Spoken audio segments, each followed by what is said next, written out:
Usa ka pagtuo, usa ka tingog, usa ka katawhan.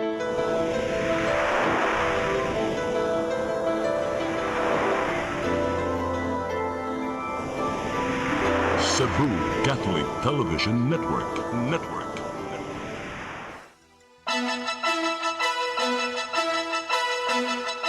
Uluhan sa mga balita sa Sayri 47. Siyudad sa Sugbo, muhatag og 5 milyones pesos nga tabang sa naapektuhan sa linog sa General Santos City. Pagtalupad og tabanog, gidili na sa lungsod sa Cordova. Mga abogadong mutabang sa impeachment trial ni Vice Presidente Sara Duterte. Gipaila, apil na ang Sugboanong abogado. Tumboy nga tigbaligyag shabu sa Sindulan Mabolo na dakpan. Kapinto nga sa milyon ka pesos nga drugas na saknit.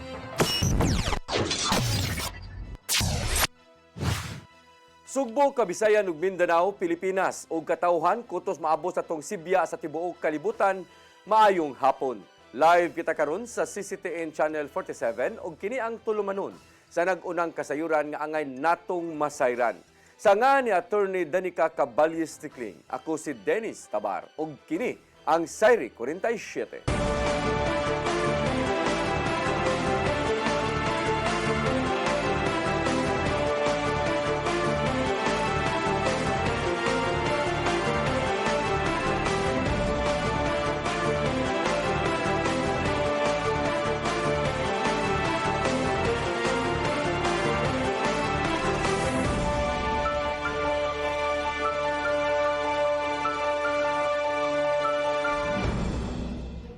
Ug karon sa kompletong detalye sa atong mga balita, mohatag ang Cebu City Government og 5 milyones ka pesos nga financial assistance ngadto sa General Santos City human sa labihang giigo nga magnitude 7.8 nga linog.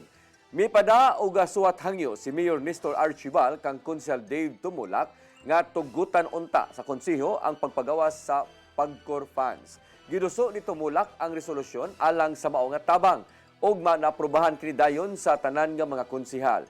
Mato ni Tumulak nga cash lang una ang mahatag sa mao nga apektadong dapit kay igo na ang gidaghanon sa mga emergency responders sa maong lugar. Magamit ang mao nga pundo alang sa padayong relief operations o pagpabangon sa dapit human sa linog. Pagsusi sa kalig-on sa mga buildings ug uban pang istruktura sa siyudad sa Sugbo gipanawagan ni Konsehal John Alcober. Subay kini sa kabalaka nga naangkon human natala ang mga pagguba sa magnitude nga 7.8 nga linog didto sa Mindanao. Ang kasayuran ihatod ni Gian Navarro. Ato sa regular session sa Cebu City Council, gipadayag ni Konsehal Pastor June Alcover sa North District ang kabalaka ngadto sa ubang mga buildings ning syudad. Pinagi siyang privilege speech. Nakita sa opisyal nga may tabo usab sa dakbayan ang hilabihang pagkaguba sa ubang mga istruktura kung may tabo man ang susamang gikusgon sa linog. Sama na lang sa magnitude 7.8 nga linog dito sa General Santos City, Sarangani ug ubang dapit sa Mindanao. Maong gipanawagan niya ang mga hingtungdang buhatan nga muhimo na og pagsusi sa mga building sa syudad. Kung paigo pa ba ang kalig-on niini? Lakip sa angayang subayon kung nasunod ba sa mga pamalaod gikan sa gobyerno ang kahimtang sa mga buildings. Kahit sa ako rabang nabasahan sa pillbox, murag halos kadadlaw doon ay linog. Although gagmera kayo intensity, Winnipak, last June 5, doon ay linog sa Albay. So mo rin ako pangutana karon. Preparado ba ta? Di ba ta kutob na ta sa drill? So the painful lesson from the General Santos City is clear. Mosa rin natabo sa bugo. Nawasad kaandam ang bugo, dugadagan sa ang kinabuhi nga nakalas. Gihangyo niya ang Office of the Building Official pinagi sa buhatan sa mayor nga motunol og report bahin sa structural safety standards sa mga buildings ug uban pa. Gingusgan usab sa opisyal ang inspection sa mga buildings ug subayon kung nisunod ba sila sa mga standards ug aduna bay dugang laka nga giandam kung ugaling naay mga pagguba human sa linog.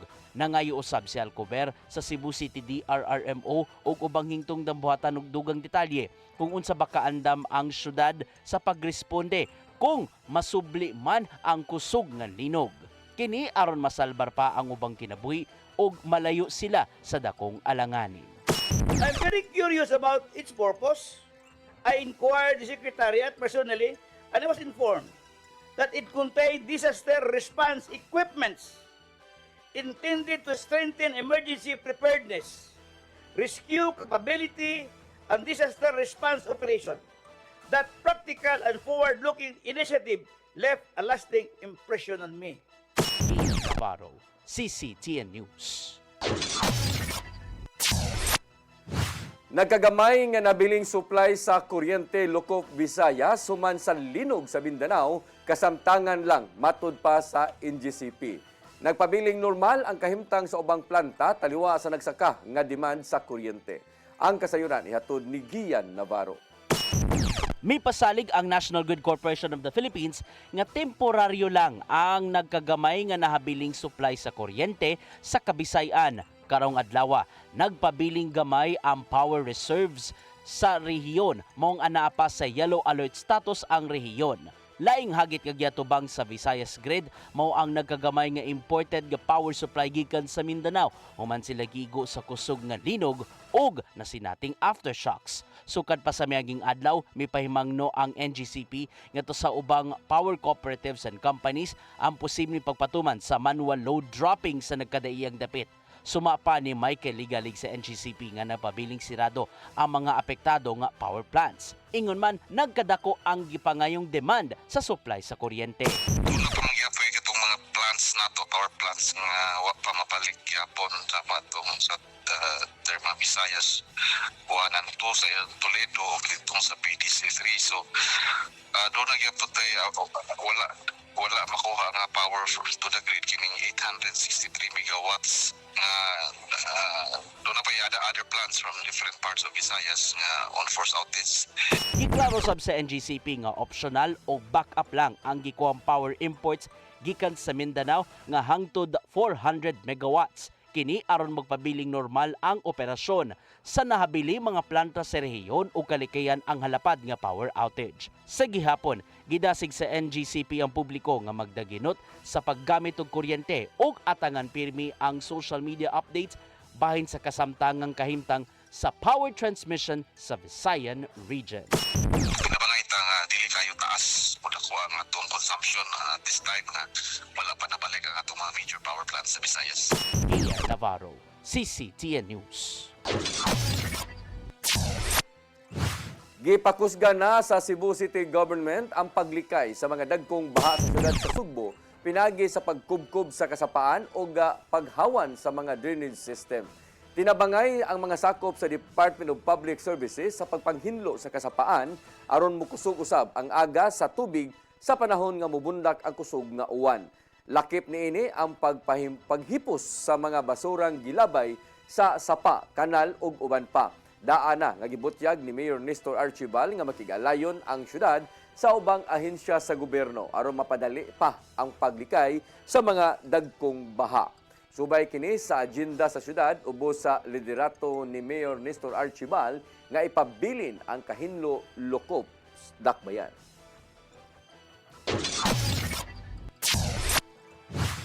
Mega Food Hub tukuron sa Dakbayan sa Naga aron makaabag sa kakuwang sa supply sa pagkaon o pag-abli usab sa dugang trabaho sa mga Sugbuanon sa probinsya. Ang kasayuran ihatod ni RV Biluso. Gilauman ang pagpabarog usa ka mega food hub sa Dakbayan sa Naga samtang ang gilaro nga 20,000 seat nga sports stadium himuon sab sa amihanang bahin sa Sugbo. Base sa original nga plano, maghimo og duha ka pasilidad sa capital-owned Balili property sa syudad sa Naga. Apan mihangyo ang lokal na kagamahanan kung pwede nga magahinan og lugar sa maong luna ang tukuron nga economic zone. Giklaro ni Barry 4 nga bukas siya sa mga rekomendasyon sa lokal nga mga opisyal isip kabahin sa participatory governance approach. Bisan pa sa bagong kalambuan, magpabilin gihapon ang planong mega food hub sa naasoing syudad subay sa nasabutan, tali sab sa mga opisyal sa Naga, sanglit mao kini ang duol nga agricultural production areas sa Dalaget. Ang maong pasilidad aduna kini cold storage ug post-harvest infrastructure nga gidisenyo aron nga maoy moabag sa mga kakuwangon sa supply sa pagkaon sa Sugbo. Subay sa proposed sports stadium adto usab kini ipahimutang sa dakbayan sa Bugo, diin mahimong partner sa Kapitolyo pagtukod niini ang MTD Philippines Incorporated nga mas gusto nga adunay duol nga access sa airport nga anaa sab tukuron sa lungsod sa Medellin. Subay niini nang hinaot sa Ibarre 4 nga masugdan na ang maong mga proyekto alang sa paghatag og dugang trabaho sa mga Sugbuanon. RV Veloso, CCTN News. Wa nay magpalupad og tabanog sa tibuok lungsod sa Cordoba tungod sa bag-o lang na uyunan nga ordinansa. Tinguha sa ordinansa nga gipangamahanan ni Konsyal Limuel Pugoy nga likayan ang mga aksidente human sa nasangit ang pisi sa tabanog. Matod ni Konsyal Pugoy nga duol lang unta sa Cebu-Cordoba Link Expressway ipatuman ang mao nga no-fly zone. Apan misugyot ang Mactan Electric Company nga ipatuman kini lukop lungsod aron kalikayan ang mga aksidente tungod sa mga pisi nga masangit usab sa linya sa kuryente. Gidid-an usab sud sa jurisdiction sa Cordoba ang pagpalupad og balon. Model nga mga airlines og apil na ang kusog nga laser lights alang sa mas hugot nga aviation security.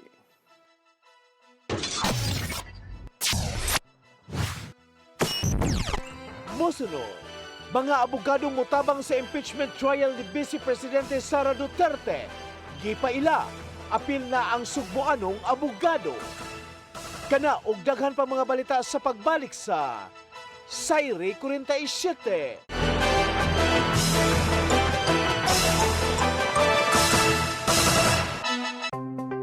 Discover the beauty of the Philippines.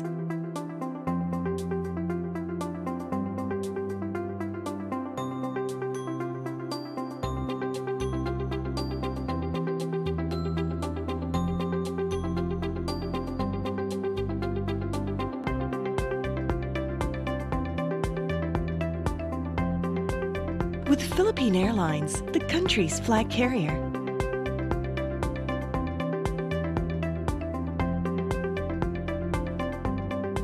The airline that lets you feel the warmth of the nation.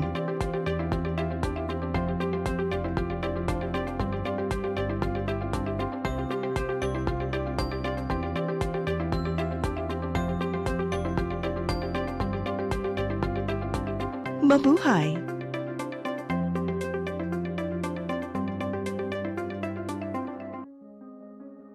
Nangita ka ba og wellness consultation ug preventive health support?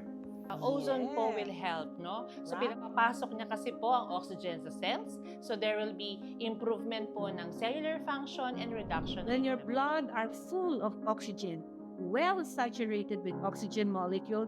There are best outcome. At imano nato ang atong kahimsog pinaagi sa husto nga konsultasyon sa lisensyadong doktor. Some people, they are well versed with nutrition, but for others, they have very little idea of what the basics of nutrition are. Kaya with ozone therapy, makakatulong ito para mag-shrink yung mga tumors natin. Para sa professional consultation o general wellness services, bisitaha ang Ozone Med Wellness Clinic branches sa Davao, Bacolod ug Cebu.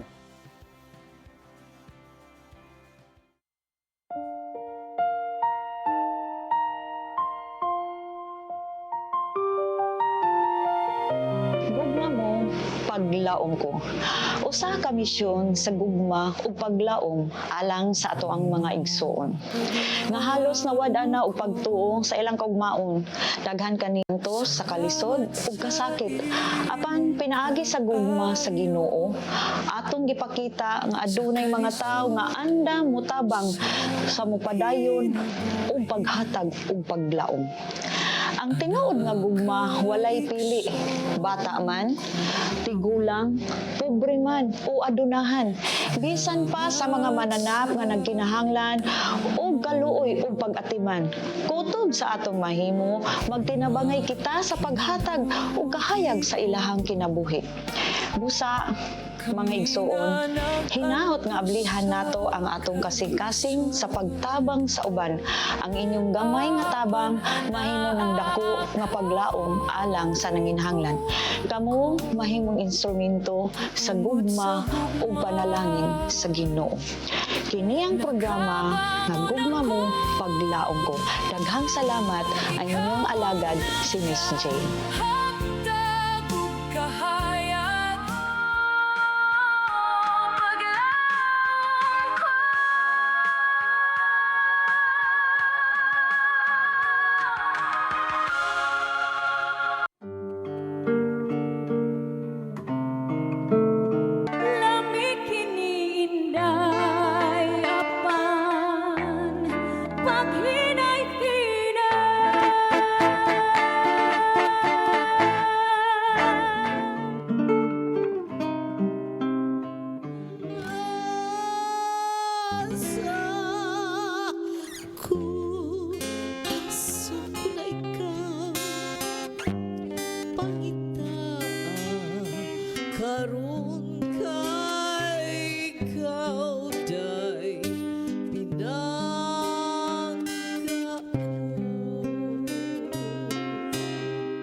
Hapon nga tigulang og hubakon, sugot siya kay iya lang hokhokon, og iya lang oto-otoon. Ay pas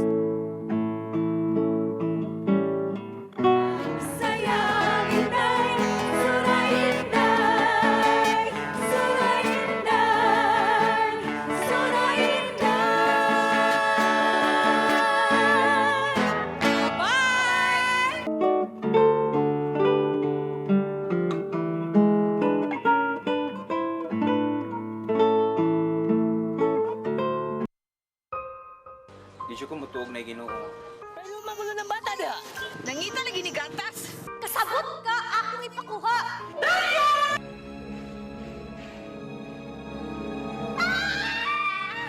Ug naa sa unang Timoteo 3:15 nga ang iglesia sa buhi nga Dios mao iyang panimalay ug mao ang haligi ug sugaranan sa kamatuoran. Mayo! Kasi tayo! May hatag lang unta kong gatas para sa inyong anak. Basin kadahong ka nga ikaw ang gwapa sa tibok kalibutan. Unsay reparation, Monsignor? Buhi kag laing bata aron mabayran ang imuhang nahimo nga dako nga kasalanan.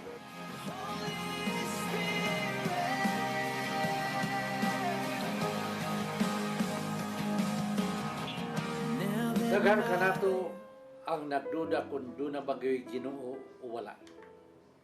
Apan ang Biblia nag-ingon nga atong dawaton pinagi sa pagtuo ang kamaturan nga doon ay Ginoo. Sa Hebreo 11:6 nag-ingon, walay makapahimot sa Dios kung walay pagtuo. I came for you. I came for you. Holy Spirit.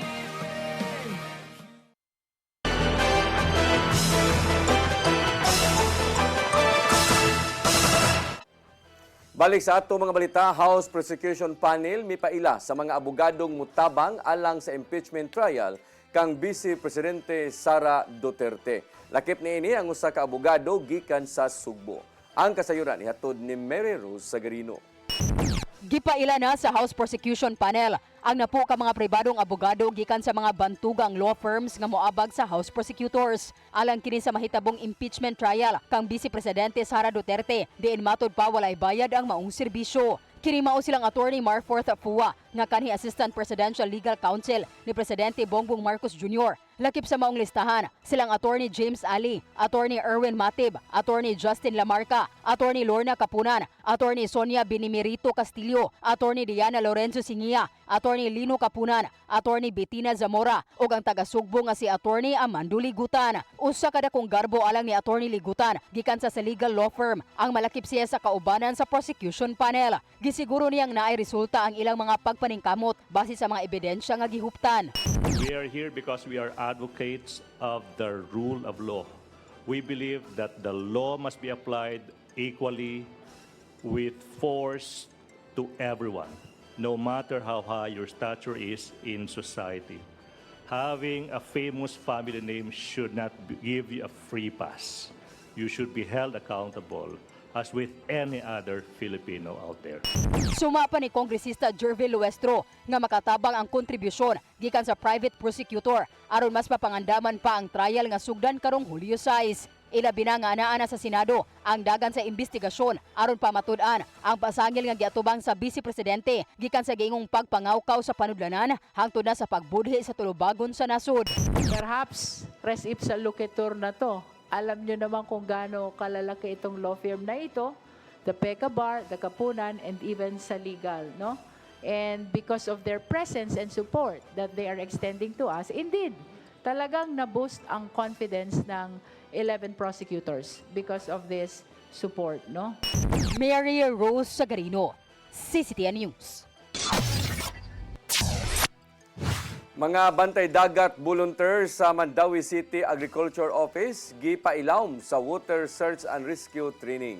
Tinguha nga makahibaw sila sa insakto nga pagluwas. Ang kasayuran ihatod pagbalik ni Mary Rose Sagarino. Gawa sa pagbantay sa iligal nga kalihukan sa kadagatan sa syudad sa Mandawi, gibansay usab karon ang mga bantay dagat volunteers sa water search and rescue nga ilang magamit kung adunay emerhensya.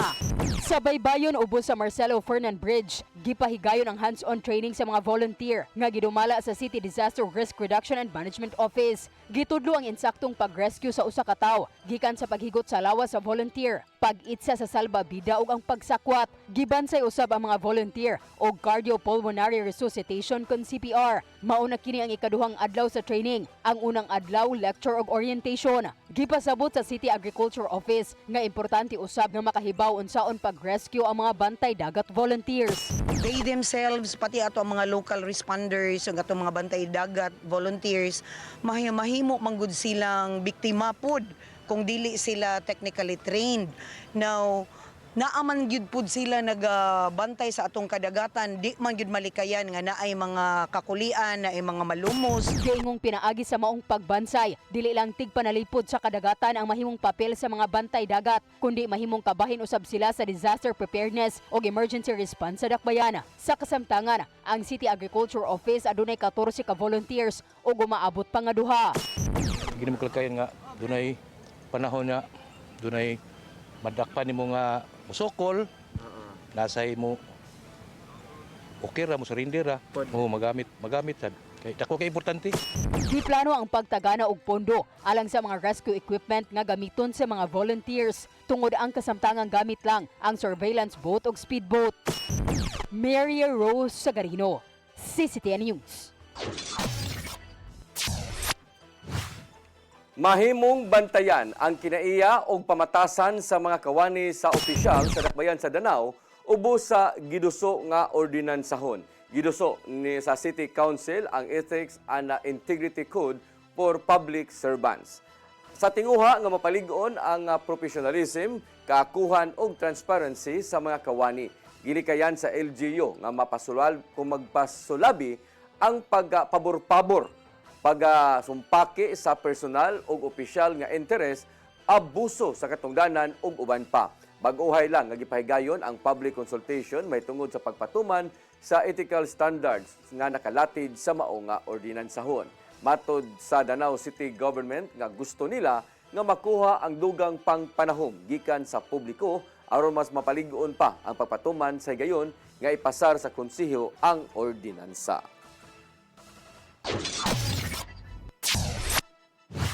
Mga tagiya sa boarding house, apartment o gasusamang negosyo kinahanglan magbutang og fire exit o fire extinguisher sa matag kwarto. Gitinguha nga maminusan ang kadaot sa sunog. Ang kasayuran ihatod ni Mary Rose Sagarino. Gipahigayon kaganinang buntag ang public hearing sa ordinansahon nga gikatakdang iduso ni Consul Carlo Fortuna pagmando sa pagbutang og fire extinguisher sa matag kwarto sa boarding house, apartment, pension house ug uban pang susama niini. Gitambungan ang meeting sa mga tag-iya sa maong mga negosyo, opisyal sa syudad, representante sa Bureau of Fire Protection ug Business Permit and Licensing Office. Sa nakabot sa meeting, miuyon ra ang mga tag-iya sa pagbutang og fire extinguisher. Hinuon gitug-an nga bugat na kini alang kanila. Additional yun, pinalay abang 1.5. Yeah, mag-close na lang po. Ganun. Ikaw pang tanon ba mas maayo nga Okay lang fire extinguisher, okay lang. Pero kanang mga other requirements pa nga manguha pa ka mga hassle. Gipasabot sa Bureau of Fire Protection ang kamahinungdanon sa fire extinguisher. When it comes to safety, dili ra jud na sa fire safety, wala ra jud na siya nag-limit og fire extinguisher. Actually, there are many ways of sa mga fire protection. Safe fire extinguisher is gitawag ta na siya og first aid fire protection. Meaning ana sa gamay pa si kayo dapat natay magamit. So muna atong first aid fire protection. Matud ni Consul Carlo Fortuna nga ang giumol nga draft ordinance gitinguha sa matag lawak ug dili lang usa ka buok alang sa tanan. Hilabi na kung sa usa ka kwarto o usa ka pamilya ang nag-abang. Popular naman ang cost sa extinguisher pero kung madisgrasya magani na sunog dako pa labi na kung tagaya ka balay kasagaran pa nang paabang ana part sa iyang balay no. Masunog, mas binilyon ang magasto niya na. So again, it's better to just spend for something that is preventive. Sa dili pang hingpit nga pagduso sa ordinansahon, gihatagan og panahon ang mga tag-iya sa pagparehistro sa ilang negosyo ngadto sa BPLO, lakip na ang mga boarding house nga anaa sa sudlunon nga bahin. Giawhag usab ang barangay sa pagtabang sa pagmonitor. Ang multa sa makalapas moabot og 5,000 pesos. Mary Rose Sagarino, CCTN News. Kamatuoran o kaakuhan sa kamatayon sa duha ka basketballista sa Ateneo Blue Eagles gipanawagan sa Commission on Higher Education. Niapil ang mao nga buhatan sa stakeholder panel gikan sa Philippine Sports Commission subay na sa padayong investigasyon. Ang kasayuran ihatod ni Gian Navarro. Giduso sa Commission on Higher Education ang pagpatigbabaw sa kamatuoran o kaakuhan may tungod sa kamatayon sa duha ka mga basketballista gikan sa Ateneo de Manila University human nanumo sa dagat ning simanaha sa Aurora. Matud sa giluwatang pamahayag gikan sa CHED nga digid ang pasagdan ang kaayuhan ug kaluwasan sa tanang mga tinun-an o kinahanglan walay bisan unsang kolehiyo ug universidad ang exempted niini. Nang hingusog usab ang CHED nga korehian ang tanang mga kapakyasan aron dili mausban ngadto sa ubang student athletes. Ang gidangatan nilang Rene Baterbonia ug Divine Adili kini ang nimong panawagan sa CHED subay sa padayong investigasyon sa kamatayon sa duha atol sa ilang team building sa mga probinsya ngatong Lunes. Matud sa investigasyon sa motoridad nga namatay si Baterbonia sa asphyxia by drowning. Apil ang CHED sa gihimong stakeholders panel sa Philippine Sports Commission aron pagsusi kung kinsa ang manubag sa bating gidangatan sa duha ka mga pambato sa Ateneo Blue Eagles. Matud usab sa abogado sa pamilyang Baterbonia nga si Attorney Israelito Torion nga giduso nila ang Immigration Lookout Bulletin Order sa Department of Justice ngadto sa coach sa Ateneo Blue Eagles nga si Tab Baldwin.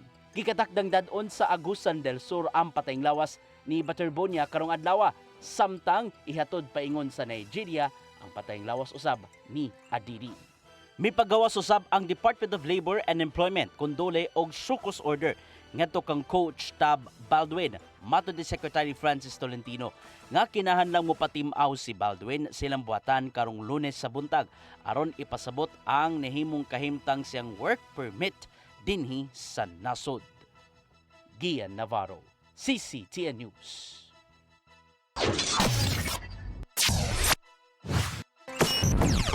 mosunod. Tumboy nga tigbaligyag shabu sa sindulan Mabolo na dakpan. Napinto nga sa milyon ka pesos nga drugas na saklit. Kana og daghan pa mga balita sa pagbalik sa Sayre 47.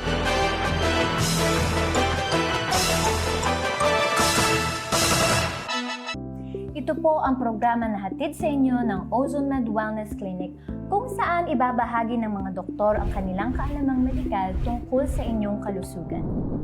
Minsan nami-misdiagnose, ovarian pala yun, pero ang presentation parang appendicitis. No? Sinasabing degenerative diseases, kadalasan ani iniisip ng mga tao no nga kaliwat ninyo ka na arthritis, kaliwat nga na ay rheuma, Dok.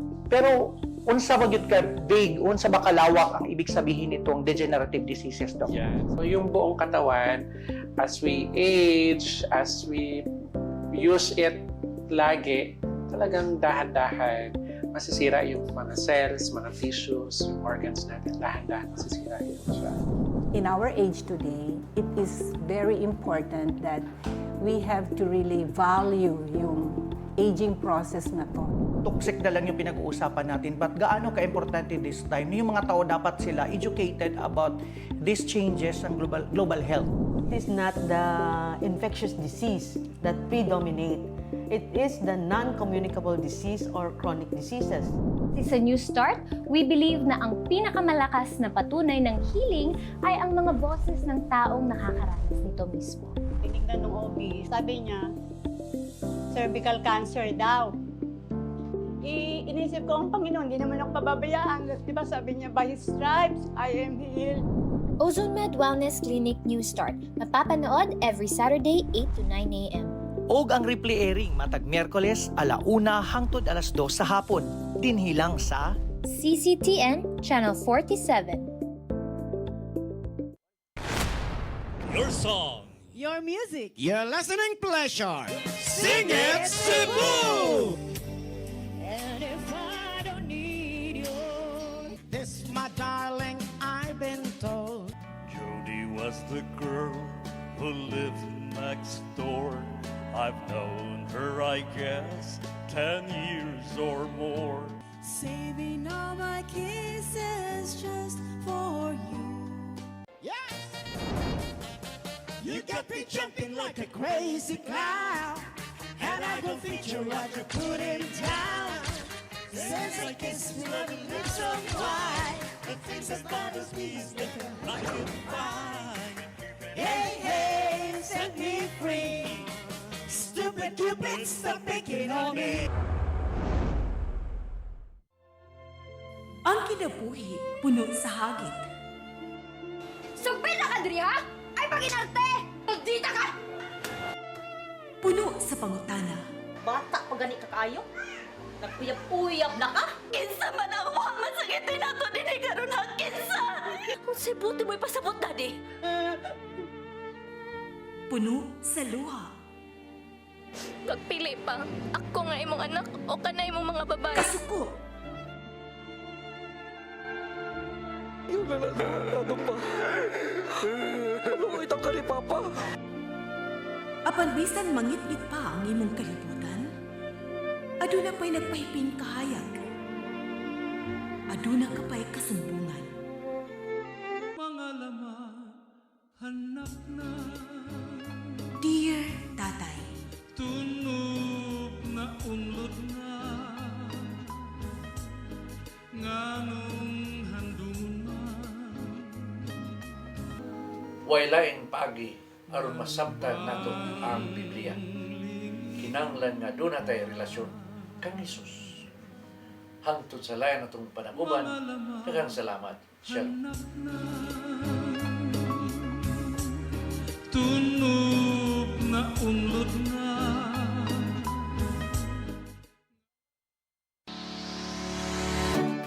Looking for the best internet deals in Negros Oriental? Field Products Negros is here to bring you fast, reliable, and affordable internet with plans made just for you.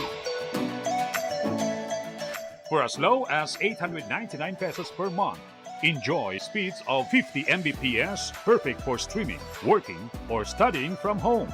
Need more speed? No problem.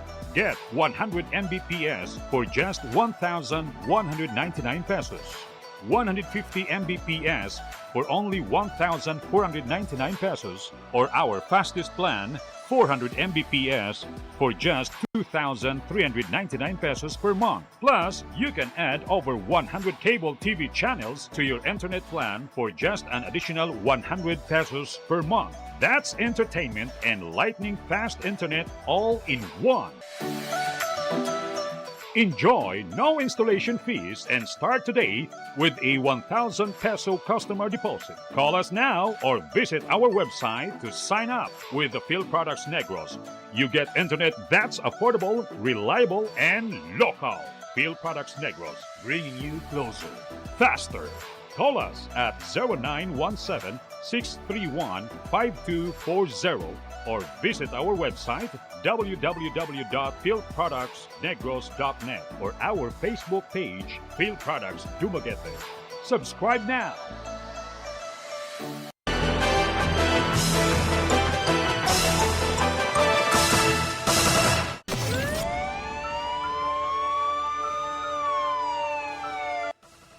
Balik sa ato mga balita, tumboy nga giilang tigbaligya og shabu sa sindulan sa barangay Mabulod, dakbayan sa Sugbo, sa nasikop sa buy-bust operation sa kapulisan. Kapin sa tunga sa milyon ka pesos nga kantidad sa ilegal nga drugas na sakmit sa mga operatiba. Ang kasayuran ihatod ni Arnold Bustamante. Napusasan ang usa ka 34 anyos nga tumboy human mabaybas sa mga sakop sa Mabulo Police Station alas 9:45 sa gabi na Martes sa sitio Sindulan sa barangay Mabulo sa Dakmen, Sugbo. Ang suspitsado gilang nga si Jocelyn Trangia Manlunas alias Papart, 34 anyos, nagpuyo rasab sa Bugadapita. Nasakmit sa mga operatiba sa Mabulo ang mga pinuto sa kituang shabu nga motimbang sa 100 grams nga dunay standard drug price na 680,000 pesos nga naana sa PNP Regional Forensic Unit 7 alang sa himuon nga chemical analysis. Sa investigasyon sa Mabulo Police Station nasuta nga nakadawat og impormasyon ang Station Drug Enforcement Unit nga namaligyag shabu ang suspitsado sa Bugadapit nga mahinungdan nga gipaubos ni sa monitoring. Human nakuha ang tanang impormasyon ubos sa supervision ni Police Major Tom Ed Taghoy. Gilusad dayon ang anti-illegal drug operation sa pagpangulo ni Police Captain Zeus Libin Bugtay nga misangpot sa pagkasikop sa suspitsado. Gipaubos sa investigasyon ang dinakpan kung kinsa ang nagsupply sa mga shabu kaniya alang sa himuon nga follow-up operations. Kalapasan Section 5 ug 11 Article 2 Republic Act 9165 ang ipasaka nga kaso sa Mabulo Police Station batok sa suspitsado. Arnold Bustamante, CCTV News. Dulan sa usa ka milyon ka pesos nga kantidad sa illegal nga drogas na sakmit sa Cebu Police Provincial Office sa upat ka adlaw nga anti-criminality operations. Misikop kung nasikop kini sa kapin o sa kagatos ka mga suspek sa nagkadaiya usab nga krimen. Ang kasayuran ihatod pagbalik ni Arnold Bustamante. Dulaan sa usa ka milyon ka pesos nga balor sa illegal nga drugas sa nasakmit sa kapulisan sa probinsya sa Sugbo ug moabot usab sa 119 ka mga malapason sa balaod ang nangadakpan sa upat ka adlaw nga anti-criminality operations gikan Hunyo 5 ngadto sa 8 2026. Lakip sa nasakmit sa kapulisan sa lalawigan ang loose firearms ug ang kita sa illegal gambling. Atol sa upat ka adlaw nga province-wide law enforcement campaign dungan kini nga gilusad sa mga sakop sa city ug municipal police stations, provincial intelligence unit, provincial drug enforcement unit ug ang first ug second provincial mobile force companies. Ang coordinated nga operations nagtarget kini sa illegal nga drugas, wanted persons, loose firearms ug illegal gambling nga kabahin sa kampanya sa Philippine National Police aron mapalig-on pa ang ilahag kahusay kalinaw sa komunidad. Sa ilang kampanya batok sa illegal nga drugas nakalusad sila og 48 ka manampuson nga police operations nga resulta sa pagkasikop sa 61 ka mga drug personalities nga naglangkob sa 58 ka mga drug pushers ug 2 ka mga drug users. Nakasakmit sila og 140.98 gramos nga Cebu nga mo kantidad ang tanan sa 958,000 pesos nga gihulagway sa Cebu Police Provincial Office nga ilahang nga napugan ang pagkatap nini sa komunidad og nasalbar nila ang daghang kinabuhi. Samtang ang ilang kampanya batok sa mga pinangita sa balaod, nakalusad sila og 25 ka mga operations nga resulta sa pagkasikop sa 24 ka mga wanted persons. Apil na nini ang 5 ka mga most wanted person sa paghingusog batok loose firearms sa kapulisan. Nakasakmit usab og 14 ka mga armas nga walay lisensya, 19 ang voluntary voluntaryo nga gitahan ug 14 ka suspitsado ang nadakpan.